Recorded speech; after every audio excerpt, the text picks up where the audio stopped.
Сәлем достар, сіздермен бірге ерте. Мен бүгін сіздерге қаз бен түлкі ертегісін айтып беремін. Олай болса, менімен бірге болыңыздар, қызық болады. Бір түлкі жайылып жүрген қаздардың басына жайлап ұрланып келіп, еттегі жүрген біреуін бас салып ұстап алады. Ол сәтте басқа қаздар қаңқылдап ұша жөнеледі. Ұсталған қазды түлкі алып соғып, алдыңғы екі аяғымен екі қанатынан басып тұрып, ыржыңдап тұрып күледі. Еді де қазға қарап былай дейді: «Ей, қажеке, егер сенің қолыңа мен түсіп қалсам қайтер едің?» дейді түлкі. «Қаз болса, қайтушы едім.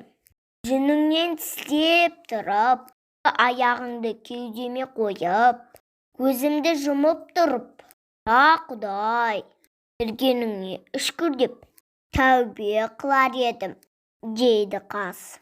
«Ендеше мен де солай етейін» дейді түлкі. Сөйтеді де түлкі шоқиып отырып алып, екі аяғын кеудесіне қосырып, көзін жұмады.